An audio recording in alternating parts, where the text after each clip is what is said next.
नाव नोंदणीची शेवटची तारीख 15 नोव्हेंबर। स्वर्गीय विष्णुपंत कोठे प्रतिष्ठान आयोजित मोफत सर्वधर्मीय सामुदायिक विवाह सोहळा बुधवार 26 नोव्हेंबर 2025 संध्याकाळी 5:42 गोरज मुहूर्तावर। विवाहस्थळ कैलासवासी लिंगराज वल्ल्याळ क्रीडांगण, कर्णिक नगर, सोलापूर। स्वर्गीय विष्णुपंत कोठे प्रतिष्ठान यांच्या वतीने यंदाच्या वर्षी सोलापूर शहर जिल्ह्यातील गोरगरीब गरजवंतांसाठी मोफत सर्वधर्मीय सामुदायिक विवाह सोहळ्याचे आयोजन करण्यात आले आहे।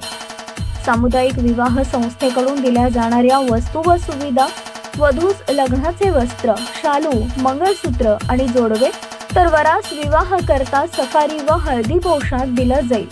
त्याचबरोबर हार, बाशिंग, तुरे, संसार उपयोगी भांडी, कपाट, अंतरपाट देण्यात येईल। वधूवर दोन्ही परिवारांकडील प्रत्येकी 100 पाहुण्यांना मोफत स्वादिष्ट भोजन दिलं जाईल आणि सवाद्य मिरवणूक वरात आयोजकांकडून काढली जाईल। नाव नोंदणीची शेवटची तारीख 15 नोव्हेंबर। तरी सामुदायिक विवाह सोहळ्यात विवाह करू इच्छिणाऱ्या परिवारानं आमदार देवेंद्र राजेश कोठे, संपर्क कार्यालय, नवी वेस पोलीस चौकी जवळ मुरारजी पेठ इथं संपर्क साधावा। संपर्क क्रमांक 80 55 12 22 33 आणि 98 22 61 16 77।